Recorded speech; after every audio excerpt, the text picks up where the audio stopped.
Welcome into the Solo Shot Sports Podcast. I'm your host, Dom Manna. Happy Solo Shot Saturday from the ETV Community Media Center. Happy New Year, everyone. First show of 2026 is here. And as it traditionally is here in the baseball world, the week between Christmas and New Year's was somewhat uneventful. It was pretty quiet. However, I think the handful of moves that we did get told us a heck of a lot. First and foremost,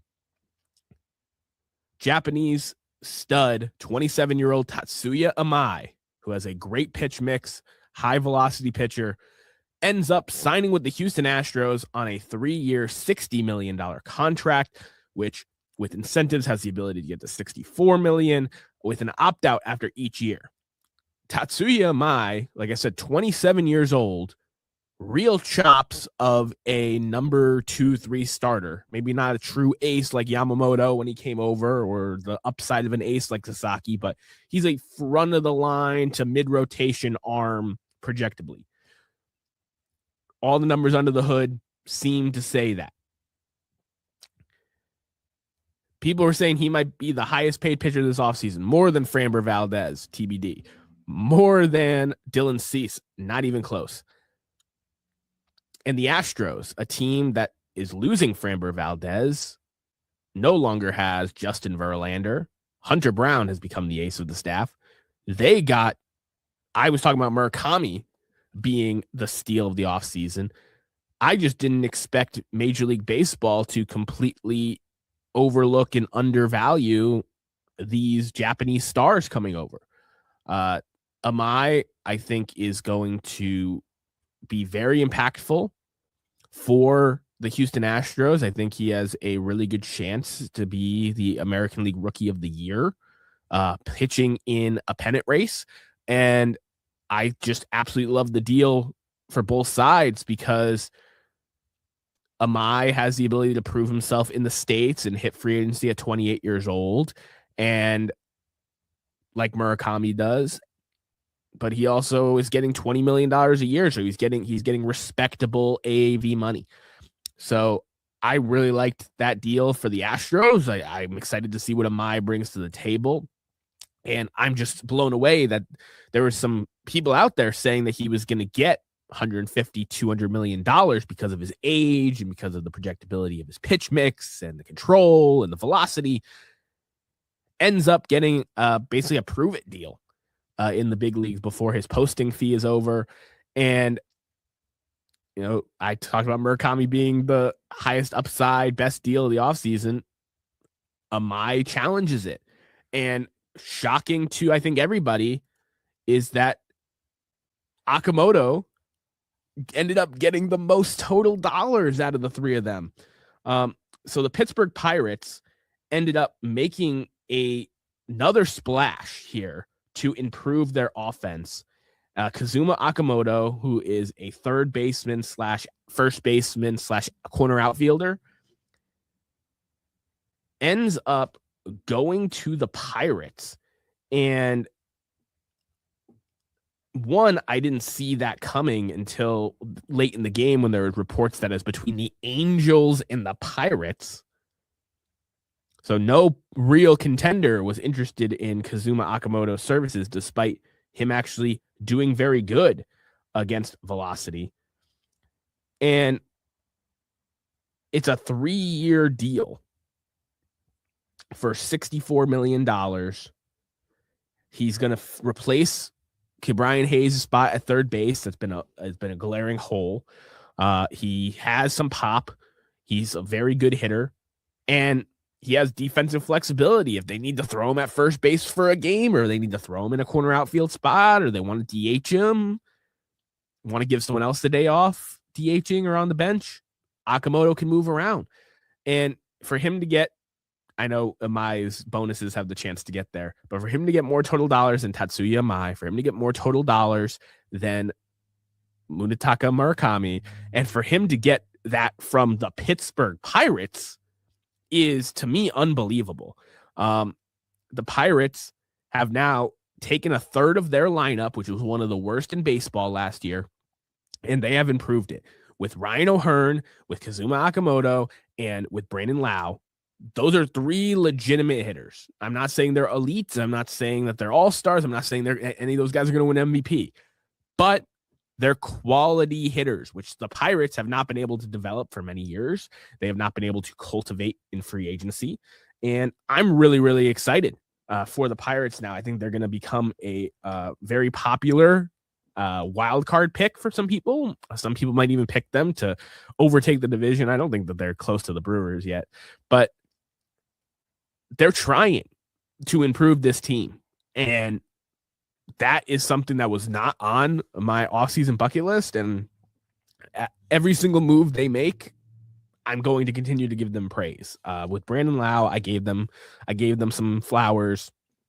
The Ryan O'Hearn multi-year signing, and now Kazuma Akamoto, which is the biggest multi-year signing since Ivan Nova in 2016, excuse me.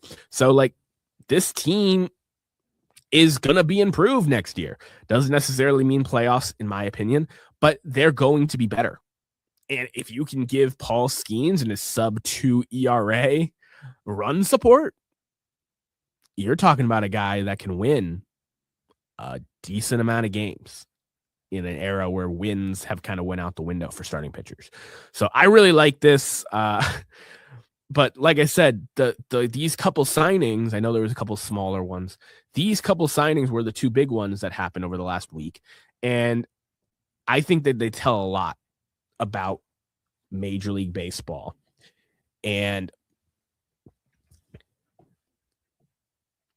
how quickly they forget. That's the name of the episode. Because back in 2023, Team Japan absolutely mollywopped the competition, including Team USA, en route to the World Baseball Classic Championship. Yes, Shohei Ohtani and Yoshinobu Yamamoto were the two headliners on that team, and they got paid ridiculous money, as they should. But these guys that are stars over in Japan, which is a legitimate league. I understand it is not Major League Baseball in terms of the top tier quality and XYZ, but it's a very respectable league. And to have guys that are considered great over there just not get respected here in the open market, not even get offers from the bigger market teams. I mean, I know the Astros are a good baseball team, but they are a mid-market with their spending. None of these guys could have been great signings for a bigger market team, for a team that's trying to win, that needed right-handed contact or left-handed power or a starting pitcher with legitimate upside.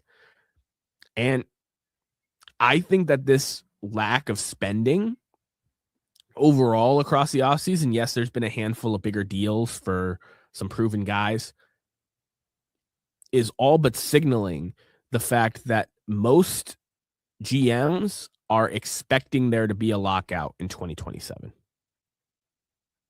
People are being very cautious with their wallets, and you see some of the teams like Pittsburgh spending.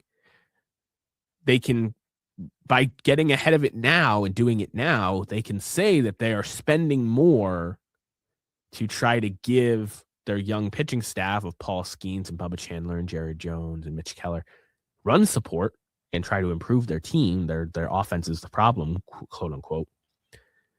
But what it really could be is there's going to be some sort of salary cap or salary floor after this lockout. We need to get out of the bottom. We need to get out of the basement. And I think that it is all but done that there will be a dispute in 2027 that ends up making us miss baseball games. Just all the buzz that there has been the way that these teams are spending this offseason, even the Dodgers, outside of the Edwin Diaz contract, have been pretty quiet in terms of money moves. The New York Mets have cut back payroll. The Boston Red Sox are not exceeding certain salary cap thresholds. The Yankees have not signed a single free agent that was not on the 2025 Yankees. So these top of the market teams, the Philadelphia Phillies, outside of re-signing Kyle Schwarber, have not done a ton. So it's going to be interesting to see what ends up happening. But I think that between the disrespect to these Japanese stars and how long it took them to sign in their posting window and who they ended up signing with and the spending tracks that we have now, I know the offseason goes into spring training now. It didn't used to, but this is kind of the time of year where you look back at the offseason that was, and teams are reluctant to spend money. There's guys like Kyle Tucker and Alex Bregman that are very, very good baseball players, top 50 baseball players in the league that could really help your team, but people don't want to commit 9 figures to these guys. So it's very, very interesting to see this. And I really think that a lot of these baseball teams have lost the plot because there have been and still are impactful players that are out there, and all you have to give up is money. That's it. It's money. These Major League Baseball teams are owned by billionaires. They make hundreds of $millions a year just from their baseball venture, not all the other business ventures that got them to owning a baseball team. So I don't know what's going on. Kudos to the White Sox, the Pirates, and the Astros for getting some of the steals of the offseason. I think at those price points, even if the players don't end up working out from a 1 to 3 year time frame, like, you're not going to regret spending that level of money for that profile. Now, talked about Alex Bregman briefly there. The Red Sox have allegedly extended a 5-year, $160 million offer. Now, I talked about the report a few weeks back that the Diamondbacks were reportedly willing to go 6 years. They had a 5-year offer on the table, were willing to go 6. And some people were like, well, this is a serious thing. I mean, he's from the area. He's got a home out there. That could be a sleeper team that steals him. A lot of people also point to the fact that, this mystery Boris team could just be a tool to help get the Red Sox where he really wants to go, to up their offer in terms of years and or dollars. And I think the Red Sox were offering him 4 years. I think they were looking at it as, we paid you $40 million for 1. We would give you 4 more years at this AAV, so a total payout of 5 years for this. The Red Sox have now reportedly done 5 years at 160, which, that's very respectable. That's 32 million AAV for 5 more years of Alex Bregman.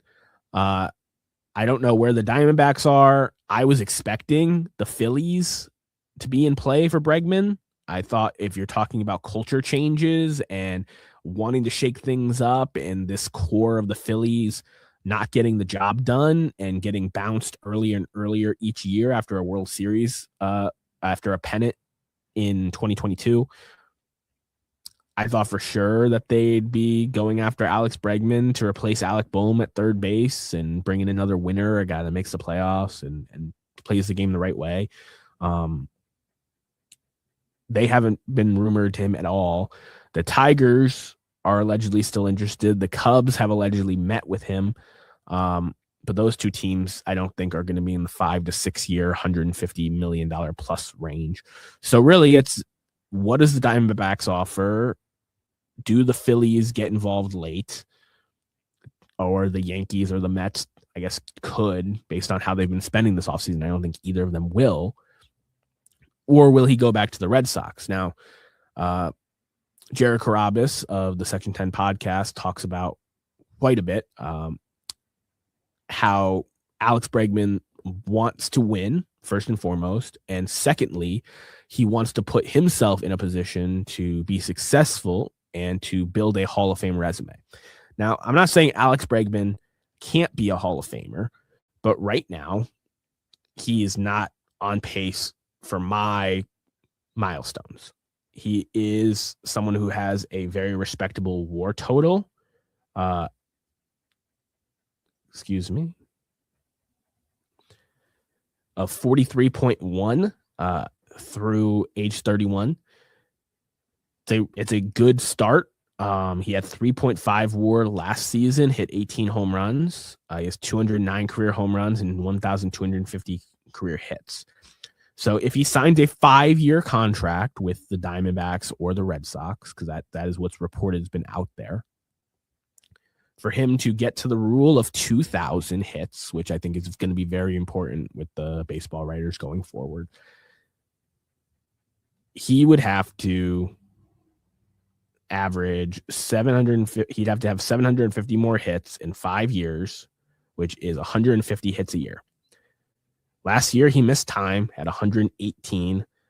Prior to that, 2022 through 2024, he was averaging just over 150 hits a year. So it's possible, but I don't think it's necessarily a guarantee, even in a ballpark like Fenway, which he has very good career numbers in. I think that's why he wants to play there. He likes the fans, he likes the ballpark, and he's grown attached to some of these young players that he's become a mentor to. 209 career home runs.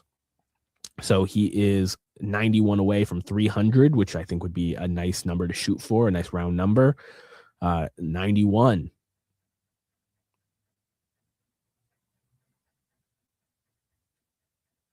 Divided by 5, 18, which is what he hit last year.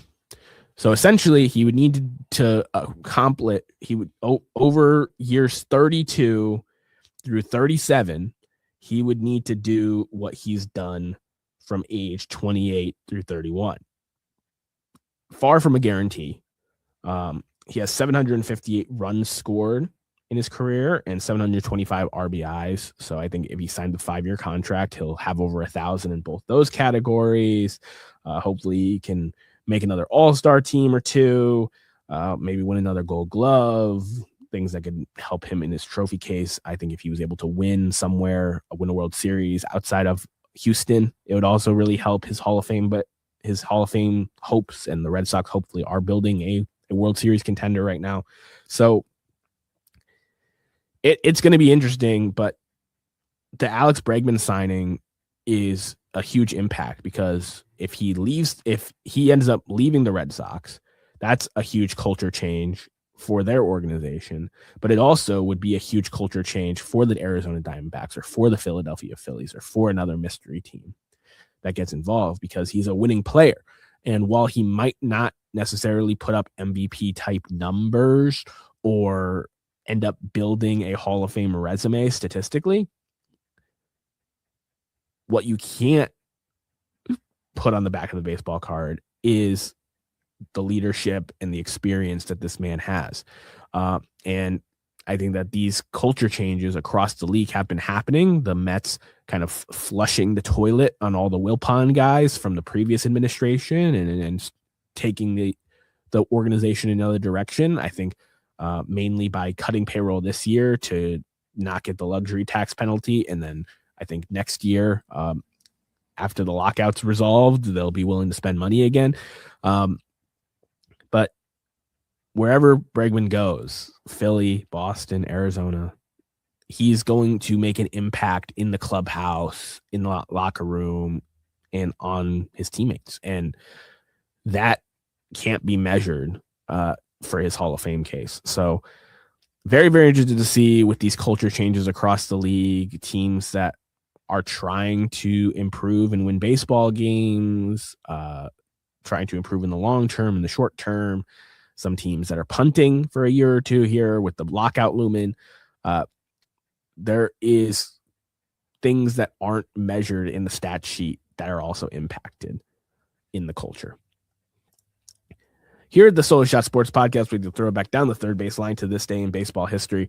And talking about bad news for Red Sox fans, January 3rd in baseball history is full of things that are negative for the Red Sox. So on this date in 1920, it was officially announced of the Babe Ruth sale to the New York Yankees for $100,000. So that was a huge blemish on the Red Sox organization. Ended up being the curse of the Bambino and a really stupid sports move. Just 3 years later, the Red Sox traded Herb Pennock, pitcher, to the Yankees, ended up having a Hall of Fame career and winning championships with the Yankees as well, much like Babe Ruth. And what I want to talk about today is the signature that's at the bottom of the scorecard. And that is on this date in 1973, the New York Yankees are sold by the Columbia Broadcasting System. Yes, they were owned by CBS to a group of 17 investors headed up by shipbuilding magnate George Steinbrenner. George Steinbrenner didn't just change Yankee baseball when he purchased the Yankees, but he changed baseball in general because he was the first owner that was willing to aggressively spend, aggressively improve the team, and wasn't just trying to scout a new rookie talent. He is one of the biggest ambassadors for free agency and for spending and for the modern day game that we have today. He was quoted saying, "There is nothing in life quite so limited as being a limited partner of George Steinbrenner." Yankees minority owner John McCullen heading a partnership in limited partnership that includes Lester Crown, John DeLorean, and Nelson Bunker Hunt. George Steinbrenner, a Tampa shipbuilder, led the group. He owned 30% of the franchise at the time. And a press conference, he said, "We plan absentee ownership. I'll stick to building ships." Those words ended up not proving to be prophetic because he got extremely involved and ended up signing big-time free agents Reggie Jackson and Catfish Hunter to get the Yankees back in the World Series and raising banners and winning championships again. Known as the boss, Steinbrenner scenes in Seinfeld, everything about this man, the legend that is him, is Hall of Fame worthy, and it has actually shocked me the last handful of times that his name has ended up on an era committee ballot that he did not end up getting elected to the Baseball Hall of Fame. I think George Steinbrenner belongs. I think he's one of the most important owners of the last 50 years and a guy who belongs in the Hall of Fame as much as he kept my Red Sox down for many years by spending and winning and all those great things. George Steinbrenner is a baseball legend, and his baseball journey started on this day in 1973. As we round out of here, I just want to highlight one of my favorite things, the Baseball Hall of Fame tracker, which is headed by Ryan Thibodeau and his team at not Mr. Tibbs at on Blue Sky now. They aggregate every single public as well as some private ones that are sent to them via DM Hall of Fame ballot that is entered. And right now we have over a quarter of the votes recorded. It's looking like it's going to be a one-man class in terms of the baseball writers, joining Jeff Kent from the era committee. Carlos Beltran is the only guy that's looking like he's going to get in right now. Like I said, there's still 75% of the vote left to come in. Trends can change. A lot of players do change from the public to the private in terms of what they aggregate versus what actually ends up happening as a total score. But Carlos Beltran, a player who would have been in the Hall of Fame a few years ago if he didn't get caught up in the Houston Astros cheating scandal his last year in the big leagues in 2017.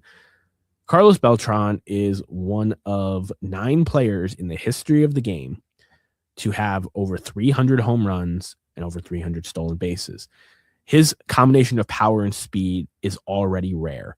But what makes him extra special is that he stole 312 bases and was only caught 54 times. That's an extremely efficient base stealer. And he didn't just hit 300 home runs.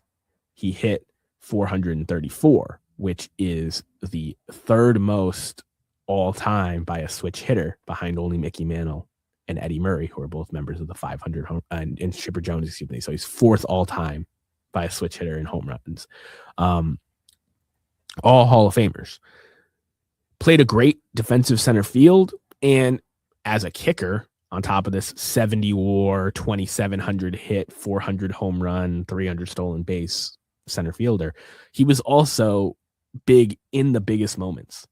He was a historic playoff performer, both with the Mets and with the Houston Astros in his first stint with the team when they were in the National League.